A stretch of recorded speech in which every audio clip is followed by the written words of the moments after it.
Hello good afternoon students, welcome back to our channel Softline Institute. आज की इस class में मैं आपसे वैसे शेयर करने वाली हूँ कोरल ड्रॉ के अंदर व्यू मेन्यू के सारे ऑप्शंस। जैसे लास्ट क्लास में मैंने आपसे फाइल एंड एडिट मेन्यू के ऑप्शंस के बारे में डिस्कस किया था। अगर आपने मेरी वाली वीडियोस नहीं देखी हैं तो आप प्लीज़ जल्दी से आके देखिए, और अगर आपको मेरी वीडियो पसंद आती है तो उसको लाइक कमेंट कीजिए। कोई डाउट होता है तो you can ask me freely. तो चलिए बिना देर के हम क्लास को स्टार्ट करते हैं। आज की इस क्लास में मैं आप सभी को बताने वाली हूँ कोरल ड्रॉ के अंदर व्यू मेन्यू के बारे में। ठीक है, जैसे आप देखते हो ना कोरल ड्रॉ जब आप ओपन करते हो तो ऊपर हमारे सामने काफ़ी सारे मेन्यूज़ होते हैं। जैसे फाइल मेन्यू हो गया, एडिट मेन्यू हो गया, व्यू मेन्यू, लेआउट मेन्यू। तो एक एक करके हम सभी मेन्यूज़ को करने वाले हैं। तो चलिए स्टार्ट करते हैं। Design view modes and workspace tools. First is wireframe view.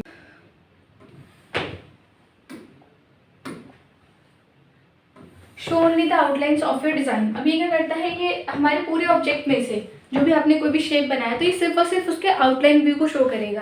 यानी कि जो भी उसमें आपने कलर यूज़ किया है या जो भी आपने इफेक्ट्स यूज़ करा है वो शो नहीं करेगा, सिर्फ और सिर्फ उसकी आउटलाइन को शो करेगा। ये हमें हेल्प करता है जब भी हमें किसी ऑब्जेक्ट में चेंजेस करने होते हैं तो।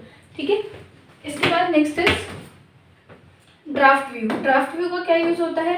A simpler view that shows only the basic elements of your design. It makes the program run faster which is helpful for large और डिटेल डिजाइन। जब हम लार्ज और डिटेल डिजाइन क्रिएट करते हैं, यानी कि बहुत बड़ा डेटा, बहुत बड़ा डॉक्यूमेंट जब भी आप क्रिएट करते हो, कोई डिजाइनिंग कर रहे हो, तो उसमें कई बार आप देखते हो कि हमारा सिस्टम थोड़ा सा ऐसे हैंग करने लग जाता है। तो जब उसको ड्राफ्ट व्यू में काम करते हो ना तो ये बिल्कुल स्मूथ चलता है। ठीक है, तो इसके अंदर क्या होता है, ये सिर्फ बेसिक एलिमेंट्स को शो करेगा। Next is normal view. Normal view के अंदर देखिए क्या होता है, द डिफॉल्ट व्यू। जब आप कोरल ड्रॉ ओपन करते हैं तो जो हमारे सामने व्यू होता है वो हमेशा डिफॉल्ट व्यू में नॉर्मल व्यू ही रहता है, where you see all your design elements like colours, fills, effects etcetera clearly. This is the standard mode for working on your design. ये स्टैंडर्ड मोड होता है जिसके अंदर जब भी आप कोई काम कर रहे हो, कोई भी डिजाइनिंग कर रहे हो, तो ये आपको सारी की सारी चीज़ें शो करता है, चाहे वो कलर हो, इफेक्ट्स हो, आउटलाइन हो या कुछ भी हो। ठीक है, मतलब जो भी इमेज आप यूज़ कर रहे हो, जो भी टेक्स्ट यूज़ कर रहे हो, उसके अंदर के सारे कलर्स एंड इफेक्ट्स आपको नॉर्मल व्यू में शो होते हैं। Next is full screen mode. Full screen preview में क्या होता है, hides all menus and tool bars, giving you a clean full screen view of your design. It's great when you want to focus only on the design itself. जैसे आप designing create कर रहे हो और आपको सिर्फ उसी पे फोकस करना है, then you can use full screen preview. इसके अंदर वो क्या होता है, आपको फुल स्क्रीन शो होगी विदाउट एनी ऑप्शन। ना तो आपको मेन्यू बार के ऑप्शन शो होंगे, ना आपको टूल्स के ऑप्शन शो होंगे, ना आपको यहाँ पे कोई भी पैनल ओपन दिखेगा। सिर्फ और सिर्फ आपको अपना डिजाइन ही शो करेगा। क्लियर है ना? Next is preview selected only, जिसमें है show only the selected objects in preview mode and hides everything else. This help you focus on and check specific part of your design. आप designing कर रहे हो, आपने इसमें काफ़ी सारे ऐसे ऑब्जेक्ट्स को क्रिएट कर लिया, लेकिन आपको सिर्फ एक ही ऑब्जेक्ट पे काम करना है, तो आप यूज़ करेंगे प्रीव्यू सिलेक्टेड ओनली। यानी कि जो भी सिलेक्टेड होगा सिर्फ और सिर्फ आपको वही वाला ऑब्जेक्ट शो करेगा, बाकी ऑब्जेक्ट्स आपके हिडन हो जाएंगे। क्लियर है इतना? Next is page sorter view. Page sorter view में क्या होता है, show small thumbnail of multiple pages. Page sorter, चाहे वो पावर पॉइंट हो, चाहे वो कोई भी अदर सॉफ्टवेयर हो, चाहे वो कोरल ड्रॉ क्यों ना हो, इसमें क्या होता है, पेज सॉर्टर का मतलब ये होता है कि आपने जितने भी पेजेस ले रखे हैं उनके थंबनेल्स को ये शो करता है, उन सभी पेजेस को वो एक साथ शो करेगा।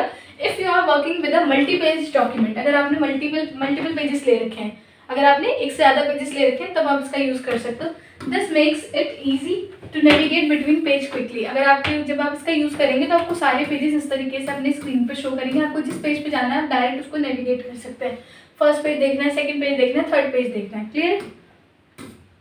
Next we have rulers. Display rulers at the top and left of the workspace. This help you measure and align objects accurately. Rulers क्या होते हैं, जो आपने देखा होगा ऊपर और साइड में हमें शो करते हैं, टॉप पे और लेफ्ट में, जिसमें हमें मार्जिन शो करती है 1 2 3 इस तरीके से। ठीक है, सेम एज यहाँ पर आपको 1 2 3 इंचेस में शो करेगा। जब भी हमें कोई गाइडलाइन लेनी होती है तो वो भी हम यही पोर्शन से लेते हैं। आपको बस क्या करना होता है, अपने क्लिक को होल्ड करके अपने कर्सर को नीचे लेके आना। तो ये आपको इस तरीके से गाइडलाइन देता है जो हमें कोई भी शेप को बनाने में हेल्प करता है, ताकि हम उसकी पोजीशन और अलाइनमेंट को सेट कर सकें। क्लियर है इतना? Next we have grid. Show a grid in the background of your work space. Grid क्या करता है, आपको काफ़ी सारी ऐसे लाइंस शो करता है डिफरेंट, मतलब एक ही सेम सीक्वेंस में, मतलब सेम मेजरमेंट होती है, इनमें सेम गैप होता है।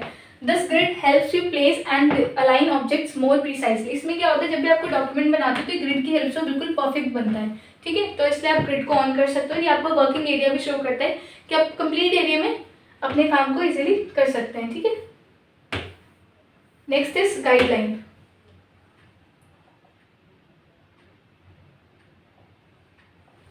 Show guidelines you can add to the workspace. These lines help you align and position objects precisely. जैसे ही मैंने आपको बताया ना कि जो रूलर शो होती है वहाँ से हमें गाइडलाइंस मिलती है जिसकी हेल्प से आप इजीली अपने ऑब्जेक्ट को क्रिएट कर सकते हो, ठीक है। चाहे ऊपर कोई ऑब्जेक्ट है चाहे नीचे, दोनों में सेम अगर आपको मेजरमेंट रखना है then you can use guidelines, ठीक है। पोजिशन और अलाइनमेंट के लिए बहुत ज़्यादा हेल्प करता है ये।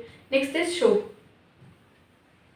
अलाउ यू टू शो और hide different things on the work space. Show क्या होता है, जो भी आपने सिलेक्टेड आइटम्स होंगे आपके, चाहे रूलर्स हो, चाहे ग्रिड लाइन्स हो, चाहे गाइडलाइंस हो, ठीक है, depending on your on what your need. मतलब जिस चीज़ की आपको ज़रूरत है, अगर आपको रूलर साइड करना है आप रूलर साइड कर सकते हो। काम करते वक्त आपको जिस चीज़ की ज़रूरत है आप उसको शोज रखो, अदरवाइज इसको हिडन रख सकते हो, ठीक है। Next is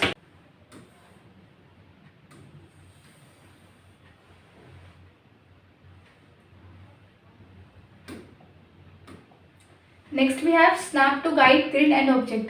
Makes objects automatically snap to guides, grid lines or other objects when you move them. This keeps things neatly aligned. ये क्या करता है, जब आप snap के ऑप्शन को ऑन करते हो ना तो ये हमारी गाइडलाइन के साथ मैग्नेटिक वर्क करता है। मतलब जैसे जैसे अपने ऑब्जेक्ट को मूव करोगे ना तो आप देखोगे लाइन से हटेगा नहीं, ये ऑटोमेटिकली उसी लाइन पे चलेगा, प्रॉपरली अलाइनमेंट देगा उसको। अगर ये वाला ऑप्शन हमारा ऑफ रहता है तो वो फ्री हैंड, वो प्रॉपर उस लाइन पे नहीं बैठेगा। तो आपको ध्यान रखना है कि जब भी आप रूलर गाइडलाइंस पे काम करते हो, ग्रिड लाइंस पे काम करते हो तो आपका स्नैपिंग का ऑप्शन ऑन रहता है कि आप उसको इजीली उसी की लाइन पे मूव कर सको। ये मैग्नेटिक पावर देता है। क्लियर है इतना? Next is grid and ruler setup. Lets you adjust the settings for the grid and rulers, like changing the spacing or the units of measurement so the workspace suits your design's need. आप इसमें जाके इसकी settings को change कर सकते हो कि आपको ग्रिड्स और रूलर्स के बिटवीन कितना स्पेस रखना है। इसके मेजरमेंट यूनिट को चेंज कर सकते हो कि आपको जो रूलर है वो इंचेस में चाहिए, पिक्सल्स में चाहिए, पॉइंट्स में चाहिए। तो ये इजीली आप यहाँ पर आके इसकी सेटिंग्स को चेंज कर सकते हो। तो इसी के साथ ये थे हमारे कोरल ड्रॉ के व्यू मेन्यू के ऑप्शंस। एंड आई होप कि आपको ये क्लास समझ में आई हो, और अगर आपको कोई भी डाउट है then you can ask me freely. Thank you so much.